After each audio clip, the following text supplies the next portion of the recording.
মনোনয়ন প্রাপ্তির পর কালিয়াকৈরে আসার পর থেকে আপনারা সবাই সাক্ষী রয়েছেন যে ৩ দিন ধরেই আমরা সম্পূর্ণ জনগণের মাঝে এই নির্বাচন প্রক্রিয়ায় জনগণকে সম্পৃক্ত করতে সকাল ৭টা থেকে রাত ১২টা পর্যন্ত বিভিন্ন ধরনের ক্যাম্পিং আমরা চালিয়ে যাচ্ছি।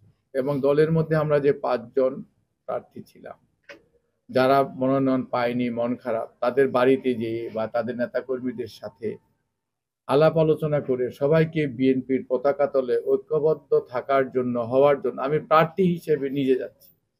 আজকে সকালেও আমি পুনের ৭টায় হিজলতলিতে খুকন এবং আরিফের বাড়িতে গিয়েছি নিজে। আমার দল আমাকে দায়িত্ব দিয়েছে, আমাদের ভারপ্রাপ্ত চেয়ারম্যান মহোদয় আমাকে প্রার্থী দিয়েছেন। আমার যে কোনো মূল্যে দলকে ঐক্যবদ্ধ করাটাই আমার নৈতিক দায়িত্ব। পাশাপাশি মনোনয়ন প্রাপ্তির পর ভোটারদেরকে অন্তর্ভুক্ত করা এই নির্বাচনী প্রক্রিয়ায়, যেহেতু আমাদের আরেকটি দল ৬ মাস যাবৎ মাঠে ময়দানে কাজ করছে, সুতরাং খুব দ্রুতই জনগণ কিভাবে মনোনয়নটাকে গ্রহণ করেছে সেটা পরীক্ষা করার জন্য আমাদেরকে মাঠে যেতে হচ্ছে। ইনশাল্লাহ যখন আমরা সব জায়গায় দেখতে পাচ্ছি যে বিএনপির পক্ষে গণজোয়ার সৃষ্টি হয়েছে, কোনাবাড়িতে ইতিমধ্যে গণজোয়ার সৃষ্টি হয়েছে, পৌর এলাকায় গণজোয়ার সৃষ্টি হয়েছে, এবং আগামী মঙ্গলবার এই মনোনয়ন প্রাপ্তিতে আমাদের কালিয়াকুরবাসী, আমাদের দলের ভারপ্রাপ্ত চেয়ারম্যান এবং আমাদের দেশনেত্রী বেগম খালেদা জিয়া স্থায়ী কমিটির সদস্যদের ধন্যবাদ এবং কৃতজ্ঞতা জানানোর প্রস্তুতি নিচ্ছে। সকাল 10টায় এই বিএনপির অস্থায়ী কার্যালয় থেকে একটা র্যালি বেরোবে, এই ধন্যবাদ জ্ঞাপন করে আমাদের মা দেশনেত্রী বেগম খালেদা জিয়ার জন্য দোয়া প্রার্থনার মধ্য দিয়ে। সেই ক্যাম্পিংয়ের জন্য প্রস্তুতির জন্য আমাদের সফিপুরে রাখালিয়া চালায় ওই অঞ্চলে নেতাকর্মীদের সাথে সমন্বয় করার জন্য সন্ধ্যার কিছুক্ষণ পর আমাদের বেশ কিছু নেতৃবৃন্দ গেলে তাদের উপর হামলা করা হয় এবং 11 থেকে 12টা মোটরসাইকেল সম্পূর্ণ পুড়িয়ে দেওয়া হয়েছে। এবং আমাদের অন্তর এবং সজীব খান ছাত্রদল নেতা 2 জন গুরুতর আহত, তার সাথে আরো 5 জন আহত হয়েছে। যখন এই ঘটনাটি ঘটে তখন আমি আমাদের রিক্সা শ্রমিক, মোটর শ্রমিক, নির্মাণ শ্রমিক, শিল্প শ্রমিক প্রতিনিধিদের সাথে আমি মত বিনিময় করছিলাম। আমি কোনো ফোন ধরতে পারছিলাম না। তারপরে আমি দেখলাম অনেকগুলো কল এবং আমাকে প্রশাসন থেকে জানানো হলো।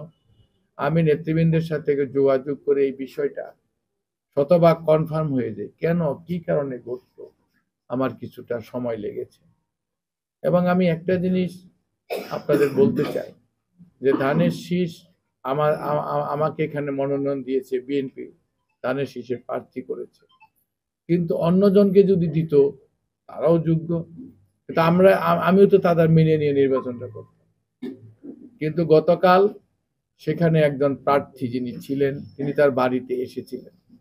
সে বাড়িতে এসে তিনি তার নেতা কর্মীদের কিছু উস্কানিমূলক কথা বলে গিয়েছেন এবং সেই উস্কানিমূলক কথার বহিঃপ্রকাশ আজকে আমরা দেখতে পেয়েছি। ইতিমধ্যে আমরা জেনেছি পূর্ব চান্দরা পাশা গেটে তারা ধানের শীষের কর্মীদের উপর হামলা করতে গিয়েছে।